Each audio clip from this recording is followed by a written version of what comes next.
Hi everyone, and welcome back to the Café. My name is Ryan, and I'm here with your co-host, Kelly! You have tuned into episode 8 of the Nichi Café, a mixed plate of Japanese American news and culture. This month features a culturally relevant topic, mixed racial and ethnic identities. This monthly live stream program is brought to you by the Nichibei Foundation and the Nichibei Weekly through the benevolence of the Henry and Tomoye Takahashi Charitable Foundation.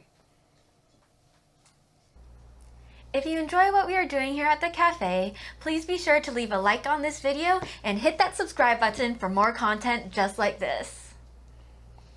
Also, feel free to leave us a comment if you have any suggestions for future episodes or if you just want to say hi. We would also like to thank the many donors and supporters who contributed to the Nichibei Day of Giving. We raised more than $125,000 thus far and are still accepting donations through the end of the month at nichibei.org/give-to-nichibei. In this episode, we are focusing on stories about mixed Nikkei families. In addition to this, we'll have a preview of our upcoming Nikkei Angel Island pilgrimage and a recap of the Tanforan Memorial unveiling. For our main course, we introduce the segment host, Melissa Bailey Nihei, who will introduce a story of perseverance and hope about film director Paul Daisuke Goodman, who battled cancer, a multiracial teen who finds her ethnic identity in Hiroshima, Japan, and a discussion about parenting in mixed Nikkei households.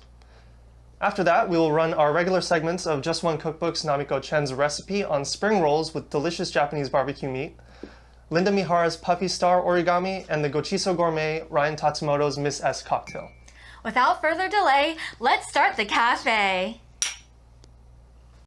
For the appetizer tonight, we can start nibbling on our Nikkei Angel Island pilgrimage. Our executive producer, Kenji Taguma, chats with Grant Din and Linda Harms Okazaki on reflections of past pilgrimages, as well as some new things to see at Angel Island for this year's trip.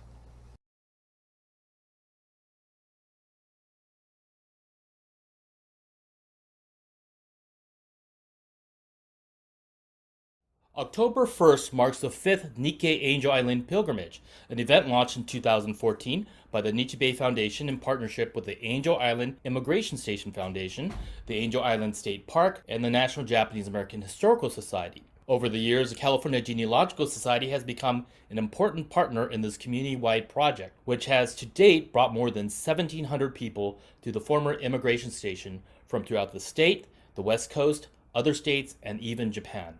Today we're honored to be joined by two people who have been an integral part of the founding of the Nikkei Angel Island pilgrimage. We have Grant Din, who has worn many hats over the years, including with the Angel Island Immigration Station Foundation and now with the California Genealogical Society, and Linda Harms Okazaki, a past president of the California Genealogical Society. Welcome, Grant and Linda. Thanks, Kenji. When we launched this pilgrimage in 2014, we had brought more than 600 people to the island. As we reflect upon that historic day, what memories come to mind for each of you?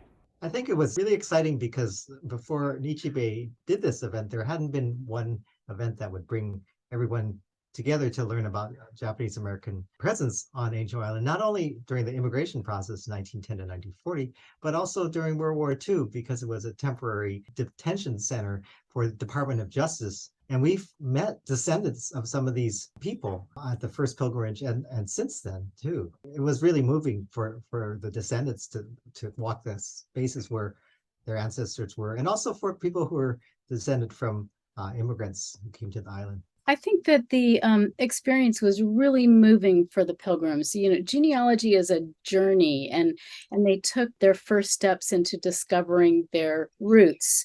But it was also really moving for the genealogists to watch these people discover, oh my gosh, my mother came to Angel Island on this day and she was pregnant, or my auntie came on this day and she stayed for 13 days. So it was moving on both sides of the equation. Part of the impetus of this pilgrimage was that it seemed, at least to me, like the Japanese American legacy on the island was nearly forgotten, even though it was some key members of the Japanese American community who helped to rediscover the immigration station in the early 1970s, and those of Japanese descent up to 85,000 people. Grant, you have played a key role in helping to bring out that particular thread of stories over the years.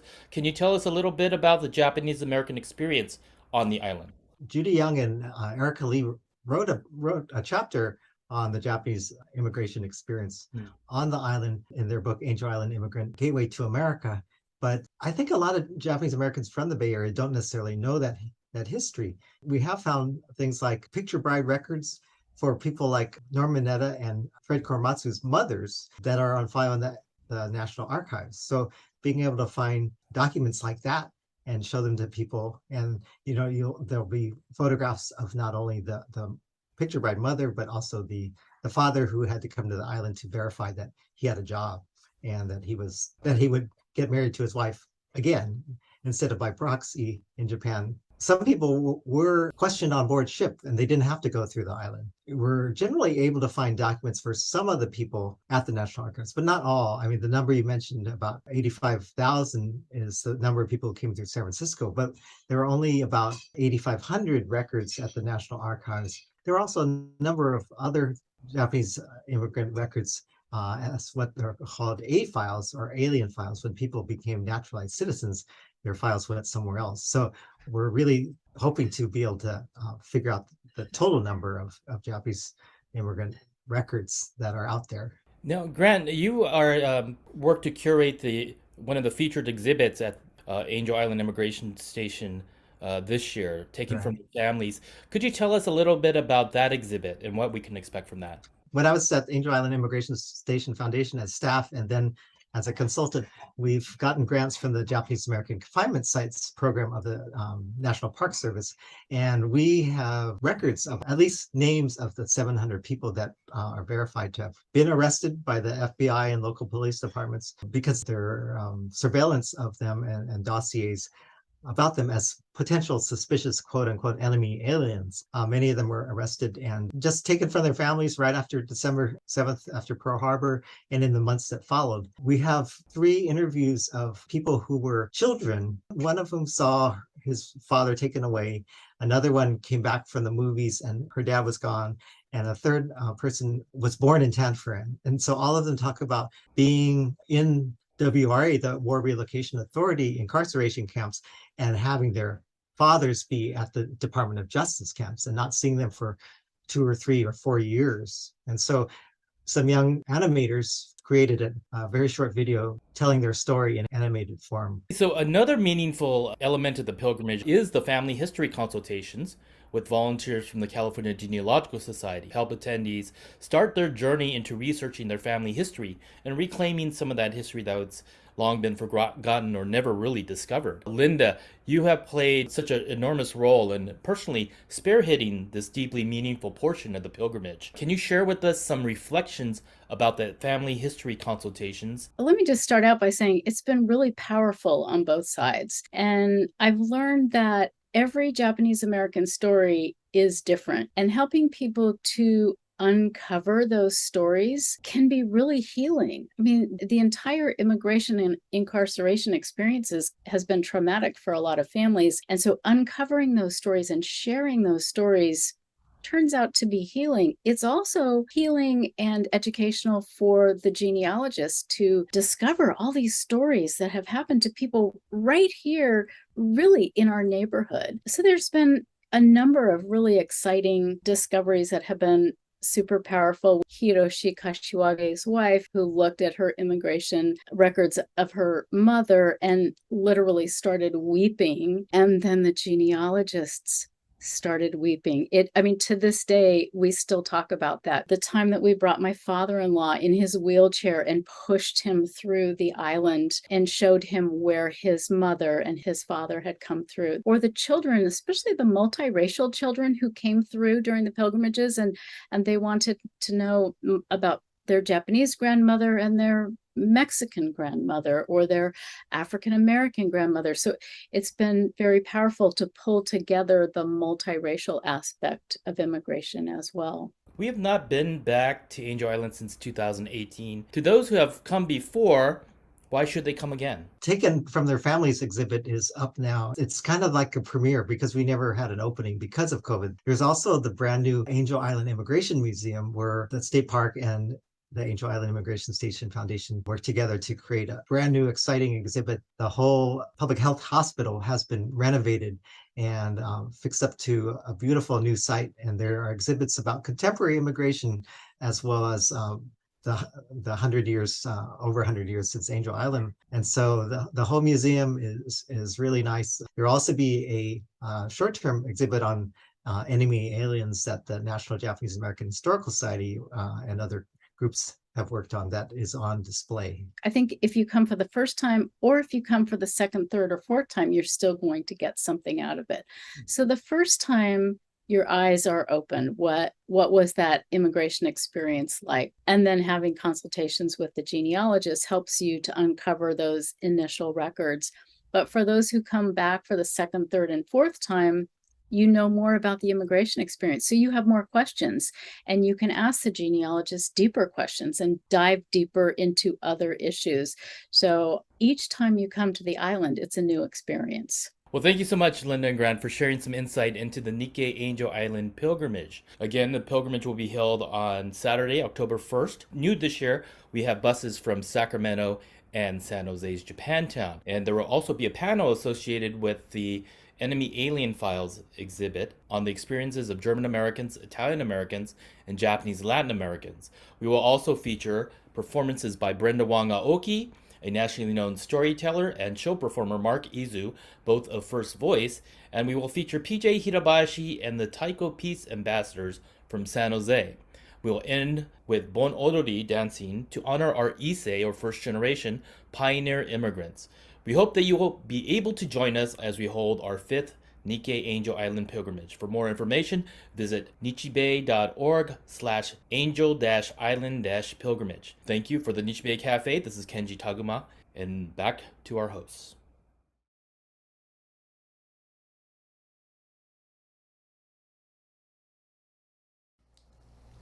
Thank you to Kenji, Grant, and Linda for the previews.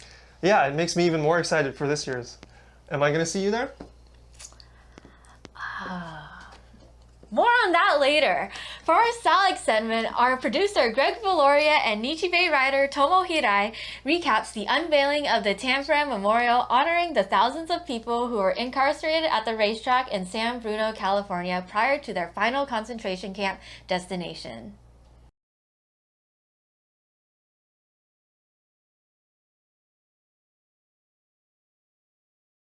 In a suburban mall in San Bruno, which pays homage to a horse racing legacy, on August 27th, a culmination of 10 years of planning and determination, the Tanforan Memorial honors not the horse racing history, but rewrites the untold history of the site.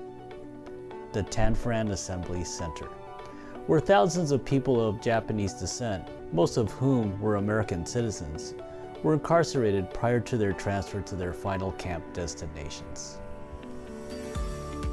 Nichibei writer Tomo Hirai caught up with Doug Yamamoto, president of the All-Volunteer Memorial Organizing Committee. Well, in March 2000, early part of March 2012, first board meeting, Richard Noba made a presentation before the BART board in the open public session, proposing a photo exhibit with Dorothea Lange and Paul Kitagaki photos. And he wanted me to come. He wants some company, so I went with him to the board meeting. He made the proposal.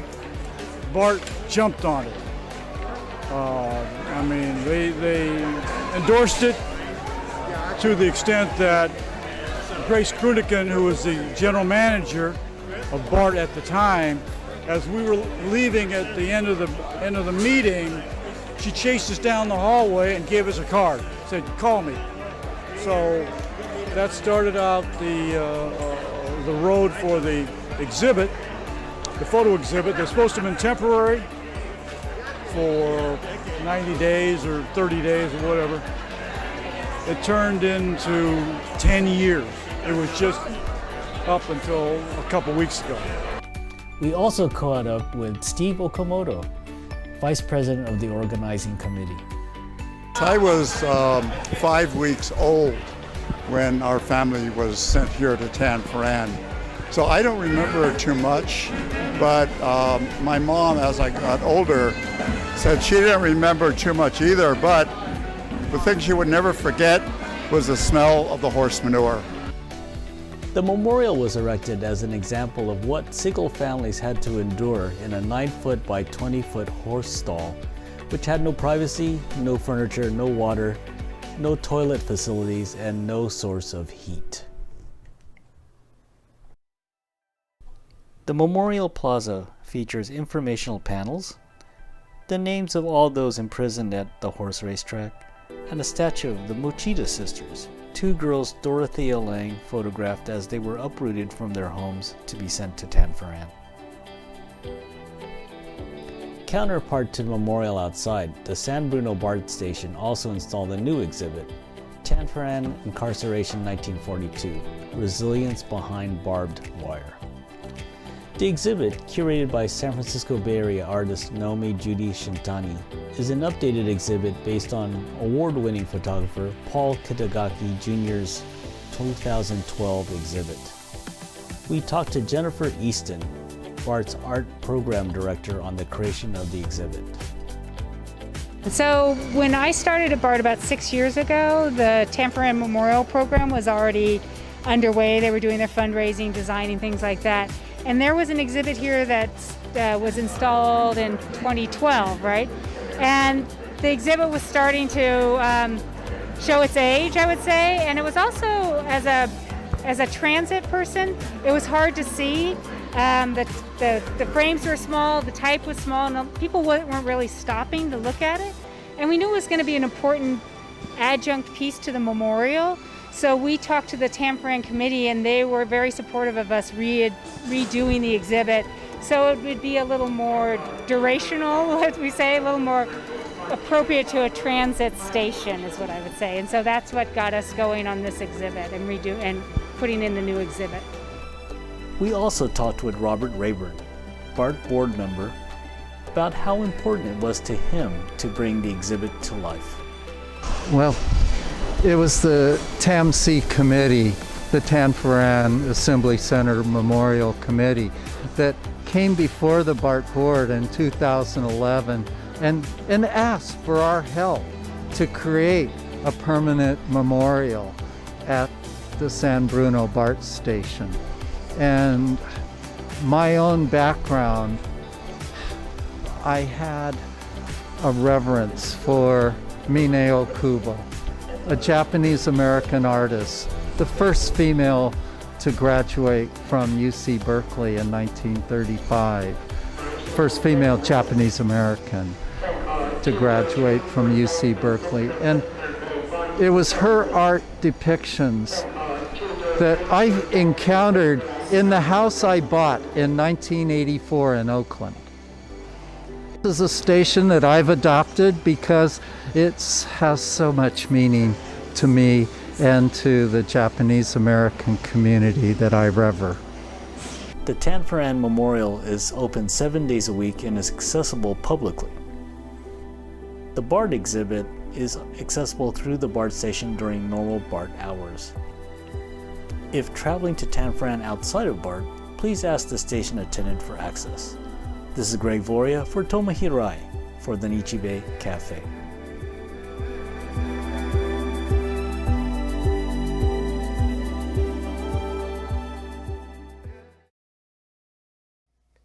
Hello, I am Melissa Bailey Nihei, an active member of the San Francisco Japantown community.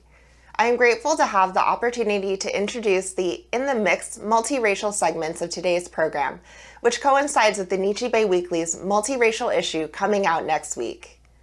Now, an annual edition of the Nichi publication, the multiracial issue was launched years ago to address the growing and evolving multicultural Nikkei community, like me. Our first segment is a guest contribution from a writer and video producer from Long Beach, California. Akira Olivia Kumamoto had the opportunity to interview Paul Daisuke Goodman, who reflects on his bout with cancer and the challenges of finding the right bone marrow match, especially challenging for his mixed-race background. On top of all of this, he was able to direct and produce No No Girl, a feature film told from the point of view of generations of Japanese Americans who suffer to this day from the incarceration of their ancestors during World War II. Please enjoy.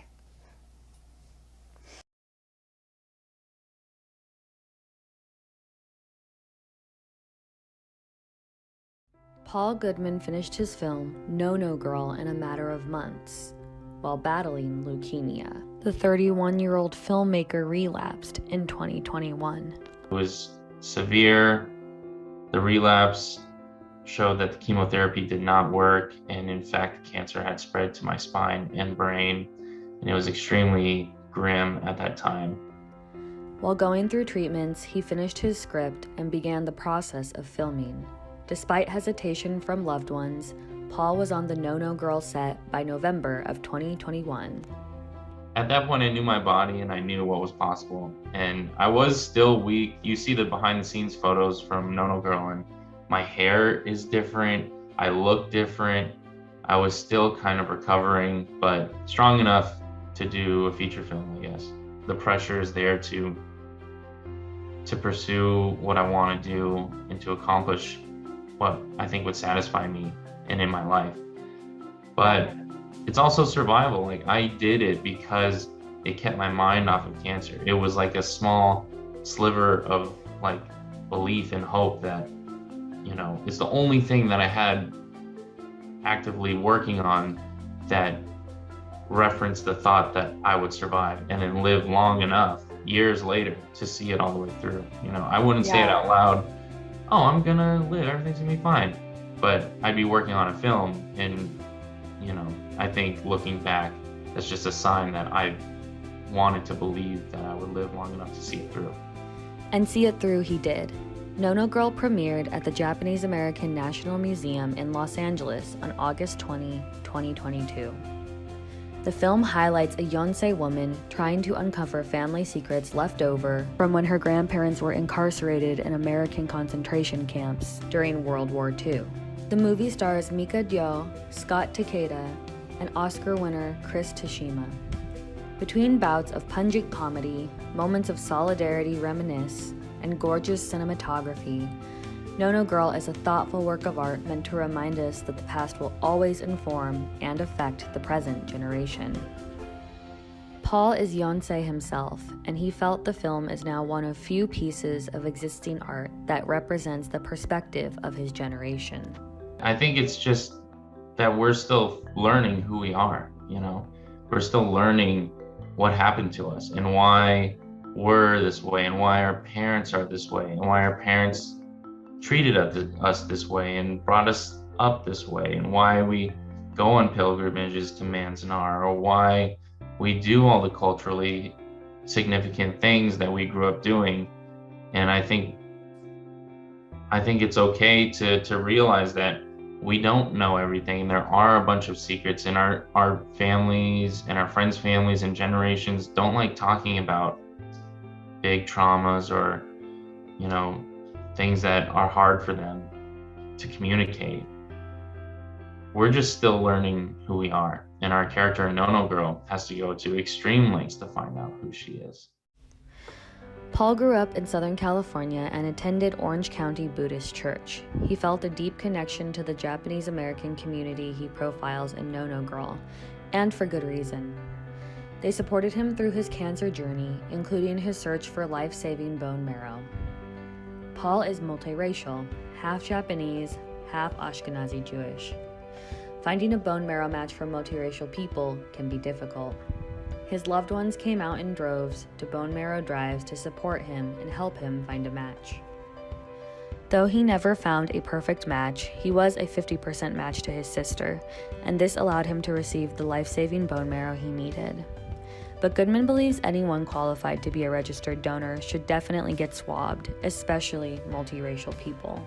Put your cheek swab in the registry now, and, you know, as more people are mixed race, more people of mixed race will be diagnosed with life-threatening illnesses like leukemia, and the numbers will just increase as they increase. So we'll all be available to help that next person who maybe will find a match. Thanks to his treatments and bone marrow transplant, Goodman is currently in remission from leukemia. He is now looking toward the future and excited to see No No Girl hit the film festival circuit, as well as another big screen. Japanese Americans have a very unique history, and they're Americans, you know. They have a unique part of American history, and it doesn't really get told that much. I hope people watch this movie and understand that they should be supporting these stories, to learn about these stories and the importance that these stories hold in a large group of people, large group of Americans.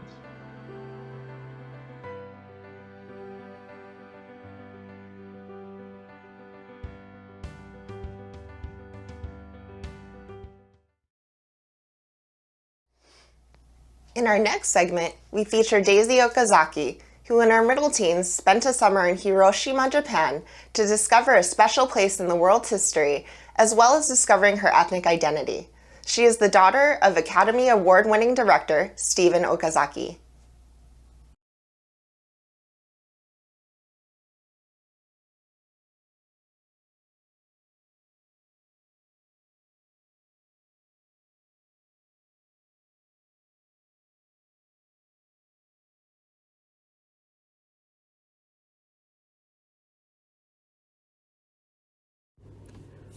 On a humid afternoon in Tokyo, I haul a heavy suitcase, an overstuffed Patagonia backpack, a tote bag filled with art supplies, a plastic bag carrying my lunch, and myself onto the 12:04 Nozomi bullet train headed to Hiroshima, my home for the next month. It's been 3 days since I arrived in Japan from California.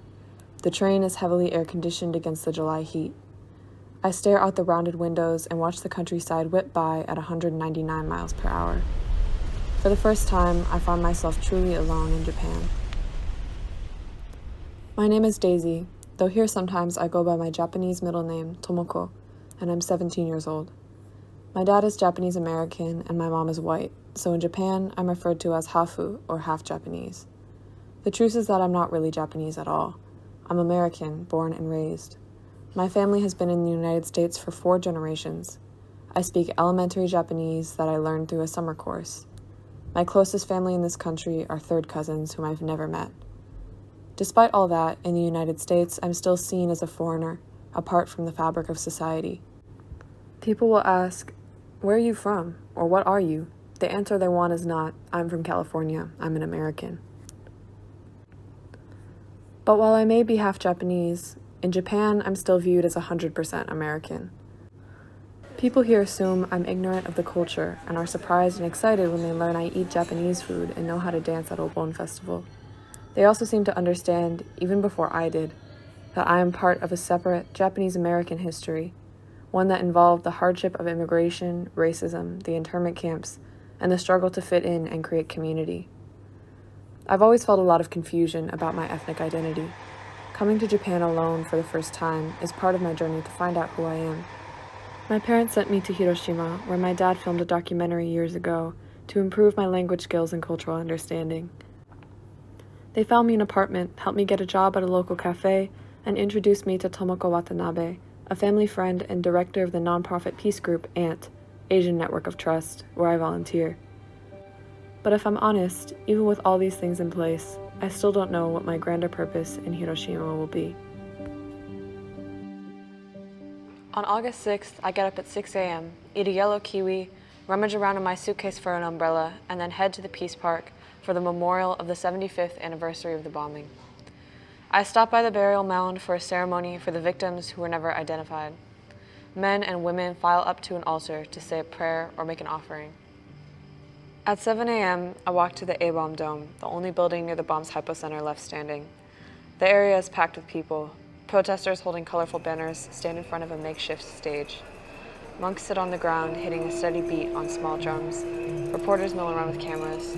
Police officers in riot gear close ranks around the crowds. I weave through and take a seat directly in front of the dome. Speakers talk about nuclear war and the need for disarmament, their voices ringing through megaphones. The tail end of a typhoon is passing over Hiroshima, and soon it begins to rain. People raise their umbrellas, creating a sort of canopy as the big drops fall. Then suddenly it is silent. A clock strikes 8:15, the drums stop. At this exact moment, 74 years ago, the world's first atomic bomb was dropped on Hiroshima. Everyone looks to the sky over the river. Peace activists lie on the ground pretending to be dead. I think of the flash, of the heat, of the fire. And then, like a heartbeat, the drums start again and the moment passes. Later that night, I take an hour off work at the Café and walk to the banks of one of the rivers that run through the park. Visitors from all over the world have gathered to float candlelit paper lanterns across the water, an annual Hiroshima tradition to honor the dead. By the time I arrive, the lines to buy lanterns snake through the park and into the street, so instead I buy an onigiri at 7-Eleven and sit on a wooden plank next to the water. The lanterns are bright shades of green, red, blue, yellow, purple, and orange. Light dances across the surface of the water as they bob. Men sitting on paddleboards sail among them, occasionally scooping up sinking lanterns. One man has set up a chair on his board, and I can hear a portable radio as he paddles past. After a while, I get up to leave. I shuffle across a bridge through groups of tourists and watch the lanterns disappear down the river, little souls floating away. The next day, I ride the streetcar to the ant office where Tomoko-san introduces me to a man named Shozo Kawamoto. In his mid-80s, he wears wireframe glasses with slightly tinted lenses and a nicely ironed light turquoise button-down shirt under a blue vest. Tomoko-san sets out a plate of individually wrapped biscuits and motions for me to sit down as Kawamoto-san shares his story. He was 10 years old when the bomb was dropped, but he wasn't in the city. Fearing the heavy firebombing that other Japanese cities suffered during the war, Kawamoto-san and many other young children had been evacuated to the mountains in the countryside. He had been living in a temple there for several months before August 6th. 3 days later, he returned to a city in ruins. He lost his father, mother, older brother, younger brother, and sister. Of his immediate family, only he and his older sister survived. They were able to make their way to what he described as a safe house near the train station, where they stayed for about 6 months until his sister died from leukemia caused by radiation. Kawamoto-san was alone. His relatives refused to help him. After the war, hibakusha were treated horribly, denied medical care, food, jobs, and housing. Their mysterious diseases were thought to be contagious. Those who were disfigured were shunned. Japan as a whole pushed them away. He was eventually taken in by a village official from a nearby town and lived there for 10 years, working as a shoyu maker. He fell in love with a girl who he hoped to marry, but because he was a hibakusha, her family refused to let them. Hurt and lonely, he left the life he had built and returned to Hiroshima, where he became a member of the Yakuza. He didn't tell me much about what happened during that period of his life, but as time passed, he was consumed with guilt over what he'd done. So he moved again to Okayama and found a job at a small bento box manufacturing company. Afraid of discrimination, he kept the fact that he was a hibakusha a secret. He remembered his mother talking to him as a child about the importance of kindness and honesty, and that inspired him. He worked hard, and by the age of 50, he was made president of the company. Around that time, an old classmate contacted Kawamoto-san and asked him to come back to Hiroshima. Kawamoto-san visited the Peace Park and heard the stories of the dead. He realized he had to share his story of survival and perseverance. Kawamoto-san falls silent, nodding slowly to himself. Then he reaches into a paper bag, pulls out an origami crane he had folded, a symbol of peace and healing in Hiroshima, and gives it to me. At Sunday on August 9th, I meet Tomoko-san at the ant office, and we walk together down to the river. It's my final day in Hiroshima. The following morning, I will catch the Nozomi bullet train back to Tokyo, but today we're meeting to honor the anniversary of the bombing of Nagasaki, which happened 3 days after the bombing of Hiroshima. Tomoko-san leads me towards a group of people gathered on the shore. We watch as they light candles in small glass jars and place them by the water, a memorial to the lives lost 75 years ago. We get our own candles and place them by the others before sitting down on a ledge above the riverbank to watch the sun sink below the skyline, leaving behind streaks of pink and purple. As the sky begins to darken, I notice the outline of the Orizuru Tower behind the Peace Park. On my first day here, Tomoko-san took me to the top so I could see a panoramic view of the city. She told me that Hiroshima has a spirit, a voice. I hadn't understood it then, hadn't experienced enough of the city and its inhabitants to grasp her meaning.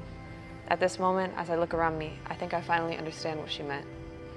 Candlelight mixes with the lights of the surrounding buildings. It flickers on the carved signs of the park's stone memorials and on the surface of the river where people gather to mourn the dead. The light even reaches a willow marked with a small white sign, a hibakujimoku, or a tree that survived the bomb. Hiroshima is both the past and the present. It is unique and sad and beautiful. In the beginning, when I returned to my apartment by myself late at night, When I woke up to a missed call from my parents, I would feel suddenly very lonely and ache to go back to California. But as the days passed, that happened less and less. Sitting on an overpass in the rain, walking along the riverside, or serving people drinks at the cafe, I felt completely at ease. Through meeting people like Kawamoto-san, I was shown an experience, a story much larger than myself. This city still has a lot to teach me, and a lot to teach the world if it will listen, about peace, resilience, and respect for our past. I want to do whatever I can to spread those messages. When I first arrived, I had begun to believe that as a Japanese American, between America and Japan, there wasn't any place where I belonged. But living in Hiroshima, listening to the voice of the city, and bearing witness to its story, I realized that I was wrong. While one trip can't solve the complex relationship that I have with my identity, no matter where I go, Hiroshima will always be one of the places I can call home. And for now, that is enough.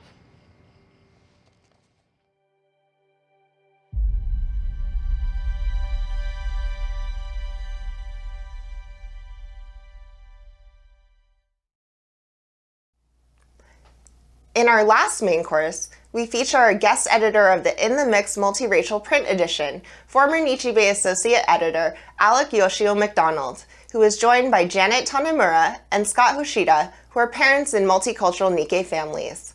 They share their personal insights. Enjoy.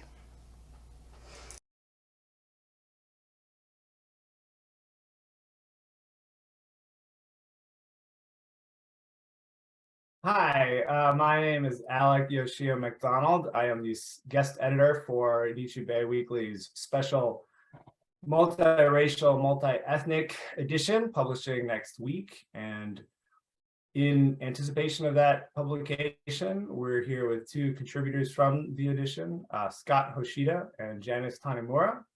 Both of these writers have contributed pieces talking about parenting of mixed children, either in a multiracial or in a multi-ethnic sense.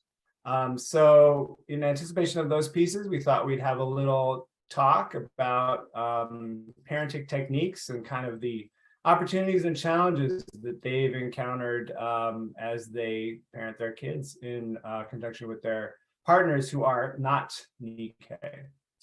So I'll have you folks introduce yourself. Scott, if you want to tell us a little bit about yourself and your family. My name's Scott.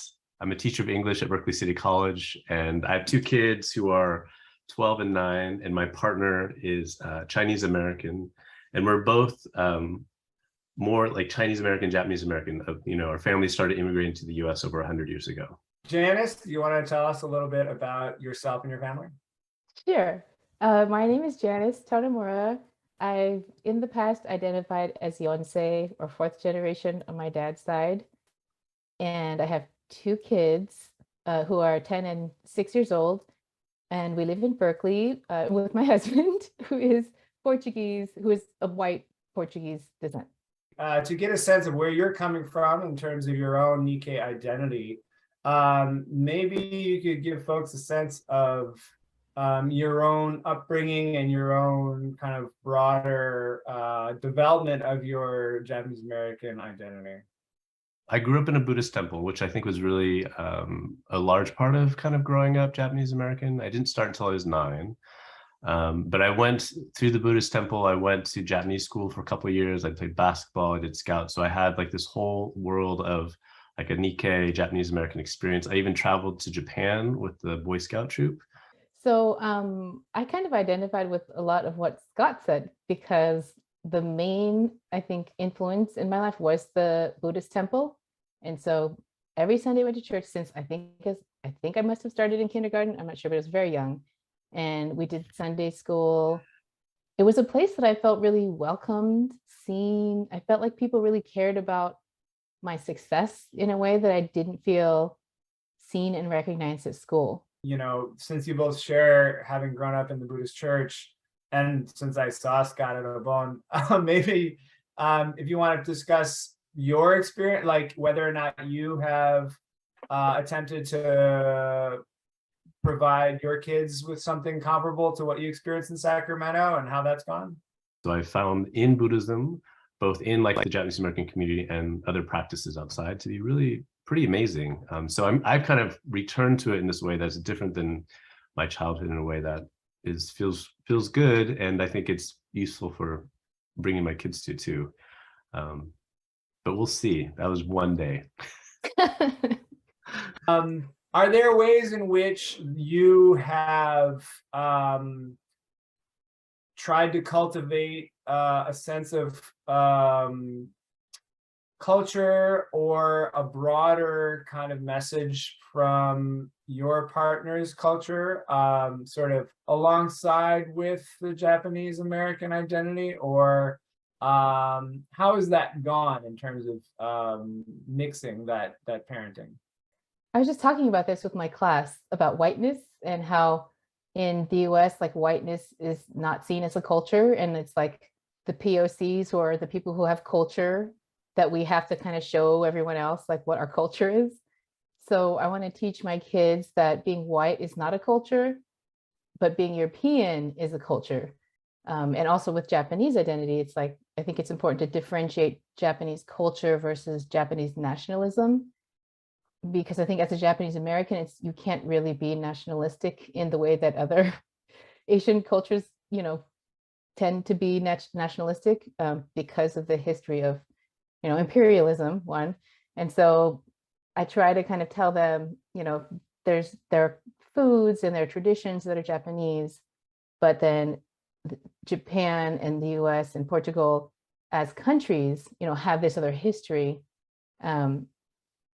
that, just because you're proud to be a Japanese person doesn't mean that you have to kind of support the whole history of Japan, for example, or the whole history of the United States. It's important to kind of be critical and aware of the history of the places where they're from. I think, Japanese Japanese American culture and Chinese American cultures in some ways are, they're not similar, but because of the immigration histories are kind of similar, there's some overlap where you can kind of actually see, when we talk about immigration, the immigration of our families over, that's kind of an interesting history that we kind of lay over each other. And then the kind of Americanization and assimilation of foods and stuff. I'm thinking mostly of food because that's what I wrote the article on. And that then there's also this whole reclamation project that kind of happens where you're like, we do know some of the things that were passed down, but there's a lot of stuff that's new that you can find online. And so then you kind of go back and try to talk about those things together and use them as kind of vehicles to thinking about culture that's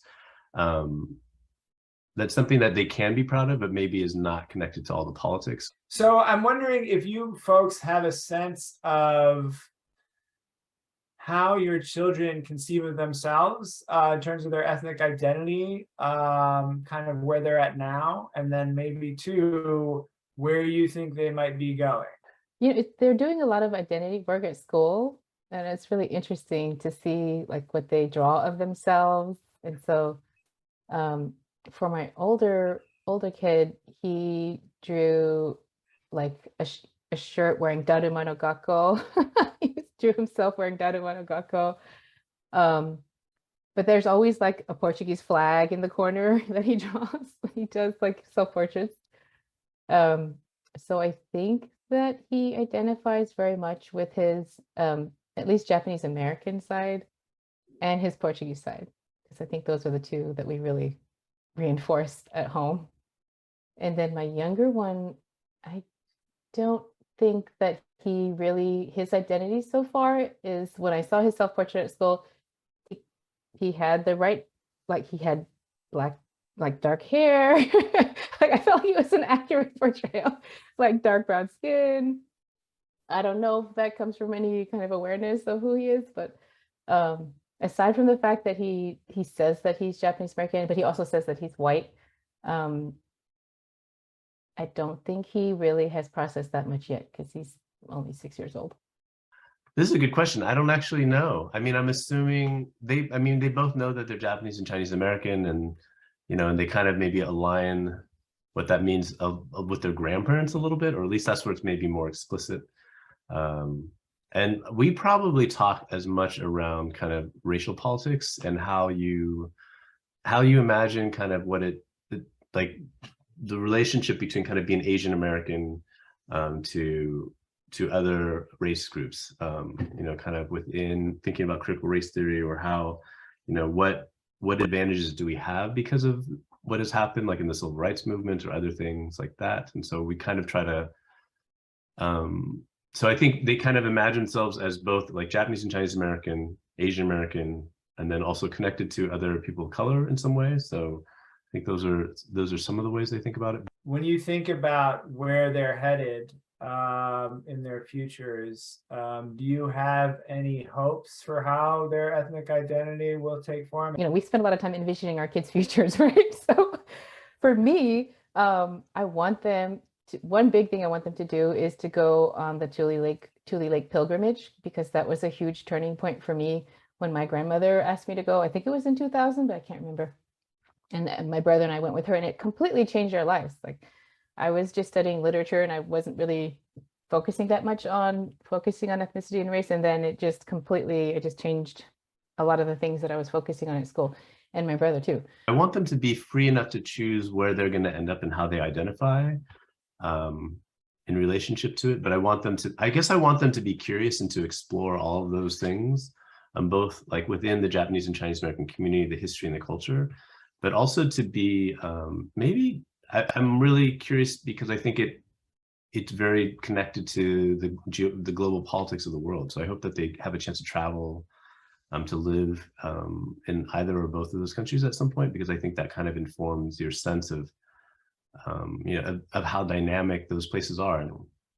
Very good. Well, I think that's a great note to end on. So I want to thank you so much for your time. It's been great to have a dialogue with you about parenting and Nikkei identity and mixed heritage, all of those subjects, which, I think we could probably go on for much longer.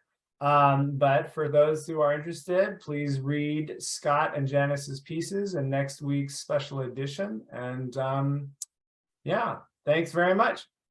I think that'll do it. Thank you. Thank you. You're gonna need the fans next. Oh yeah, you're right. I'll just hold it like this.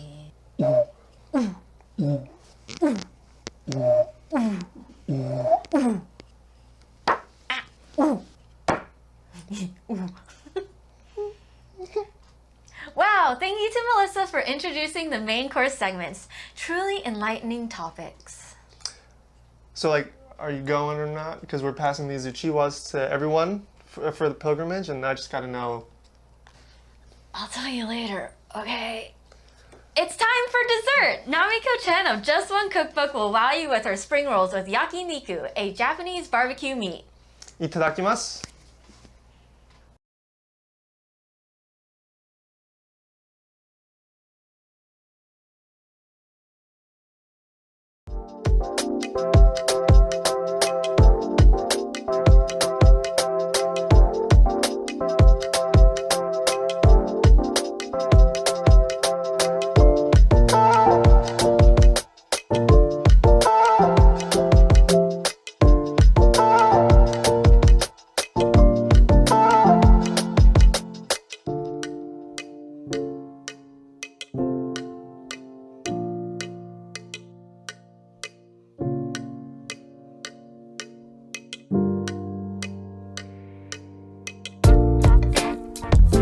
Konnichiwa, it's Nami from Just One Cookbook.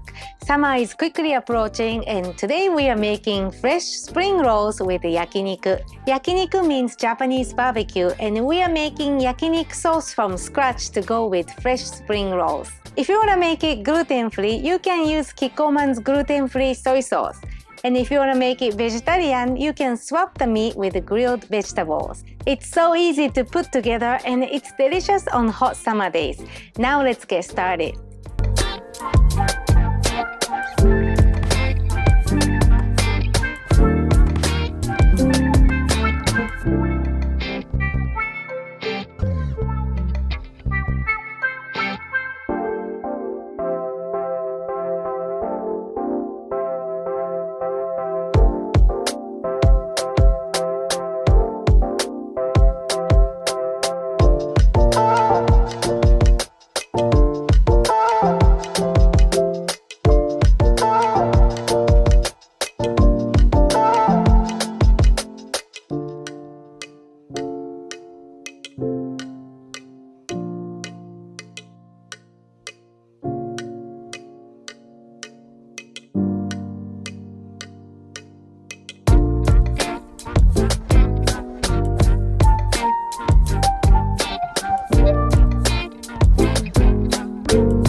Namiko for your delicious recipe.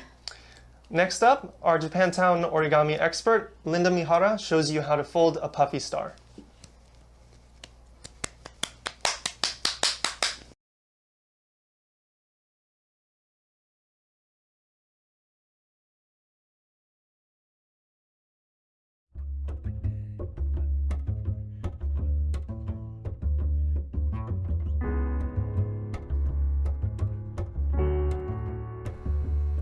Hi, I'm Linda Mihara, and I'm a columnist for the Nichi Weekly.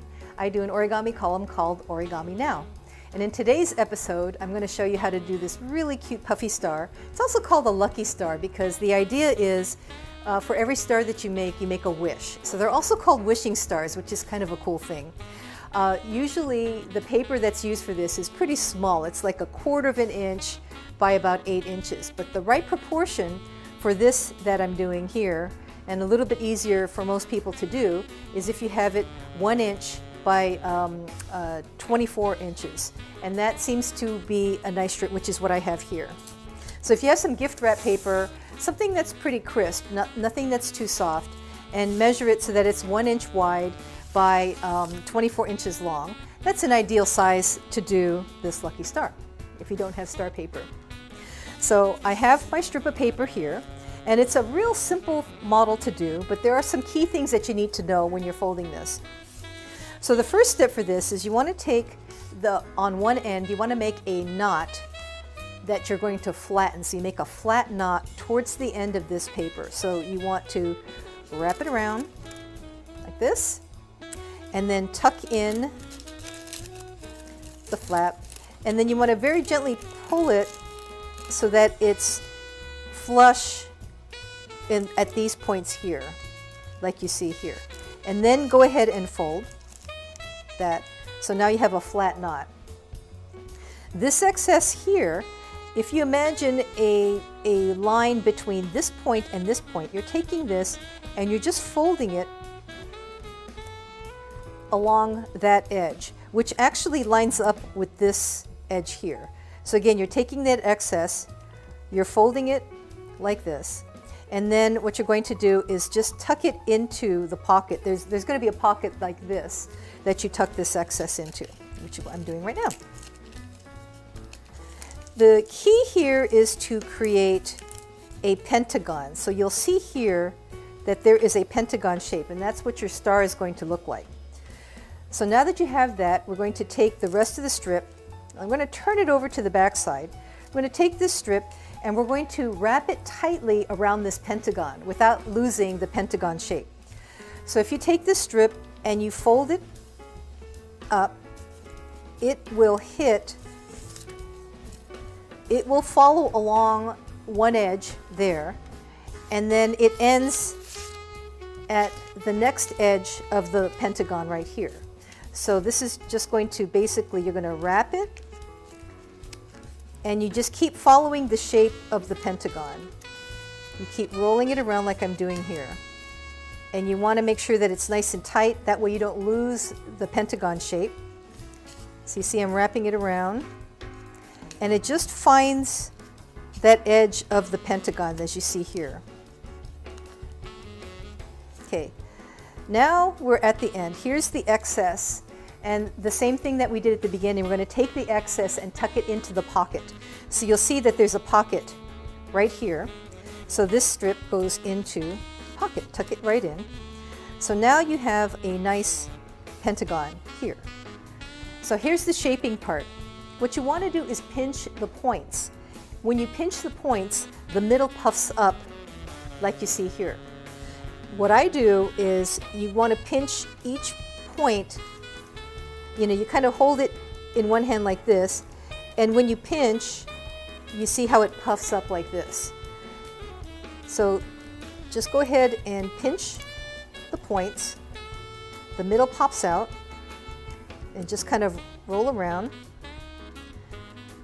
So once you have that, you can go back around and just continue to shape it by pushing in a little bit more. Hopefully you can see that. And you could just kind of make it, shape it the way you want it to be, but just make sure that those points are pretty flat, and so that they make a nice point like you see here. So, and that's it. That's all you need to do. And it's really easy. It's very addictive to just make hundreds of these stars, put them in a jar, and make a bunch of wishes. So that is the Puffy star, or Hoshi in Japanese. Hoshi is the Japanese word for star, and I hope you enjoy that. Check out the Nichibei Weekly's YouTube channel, which is Nichibei Foundation on YouTube. And also for more fun things to fold, check out our Paper Tree YouTube channel, which is Paper Tree SF on YouTube. Thanks for joining me, and happy folding.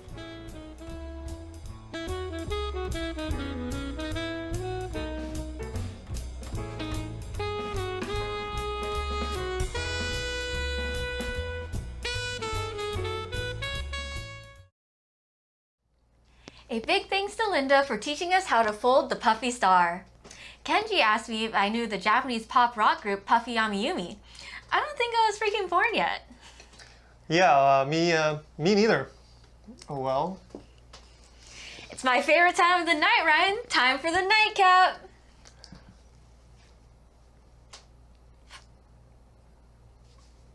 This month, we bring back the Gochiso Gourmet Ryan Tatsumoto from Kaneohe, Hawaii, who will be teaching us how to make a cocktail which he calls the Miss S. Let's check it out. You were supposed to save that for after the shoot.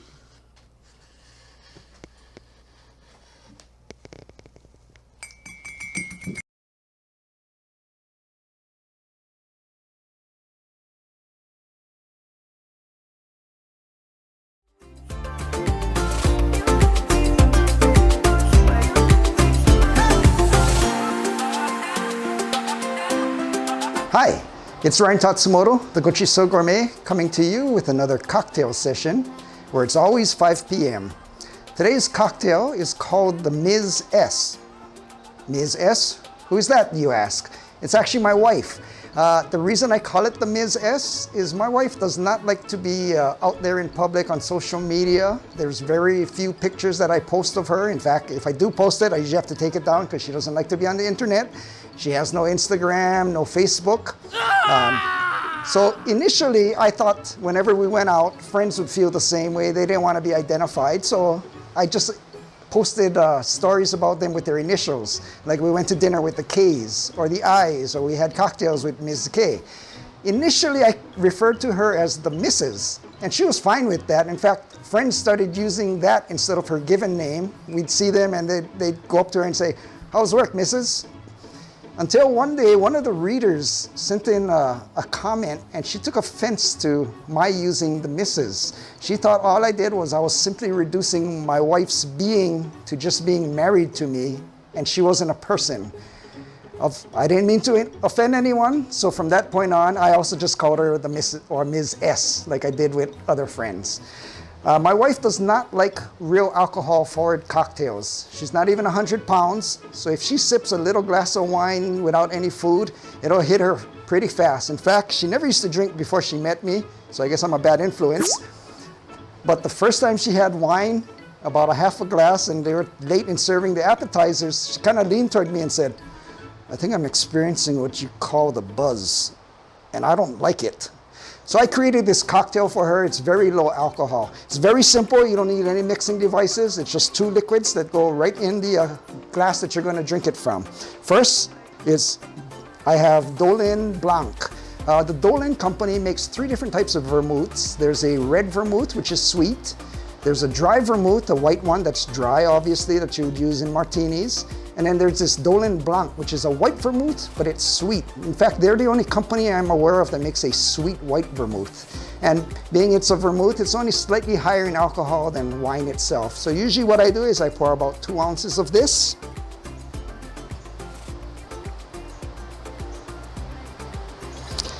And secondly, I use elderflower tonic water. This is the Fever Tree. I found it at my local Safeway. You should be able to find it at all your local supermarkets. There's several companies that make elderflower laced tonic water. Elderflower basically gives like a honeysuckle, a very floral nose.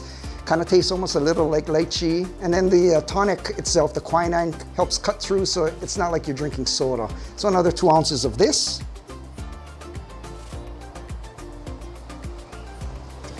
And then finally, a little wedge of lime.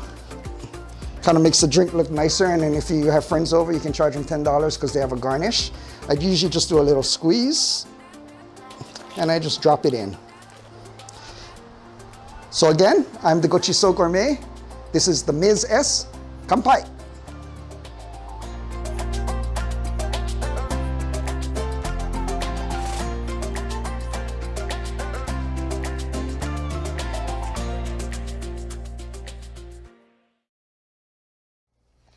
For the tips today, we will list all of the events for the fall. But first, we would like to thank everyone for continuing to support our YouTube channel. And please look out for the premiere story on our channel from our videographer Max Nihei on the Sansei Granddaughters art exhibit, which concluded during Labor Day weekend. If you enjoy what we're doing here at the cafe, please be sure to leave a like on this video and hit that subscribe button for more content just like this. Also, feel free to leave us a comment or message on Facebook if you have any future suggestions or just want to say hi. Now onto the listing of events.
What's that? This is the sign-up sheet for the Nikkei Angel Island pilgrimage on October 1st. Do you want to sign? I'm done, so. Oh. Well, I guess I should tell you and also the audience, I made the hard decision to move to New York. I enjoyed the last 8 episodes of the Nichi Café and loved what we have created and wish the team success in the future. Maybe you'll see some fun New York content soon. Wait, hold on. Did everyone know about... I'm always the last one to know about things like this. Thank you for joining us for the 8th episode of the Nichi Café. We hope that you enjoyed our show and will come back to hang out at the cafe in the coming months. Next month, we will be all As always, we'd like to give a big thanks to the Henry and Tomoya Takahashi Charitable Foundation for their very generous support of the Nichi Café. We greatly appreciate our collaboration with you in finding new ways to engage with our community during this pandemic. In this episode, we focused on multiracial identities, and we hope you learned a lot about this contemporary topic. If you enjoyed this episode, be sure to like, comment, share, and subscribe for more. And also, please join us on Saturday, October 1st for the Nikkei Angel Island pilgrimage. Seats are still available on buses leaving from Sacramento and San Jose. Thanks again for joining us at the Nichi Café.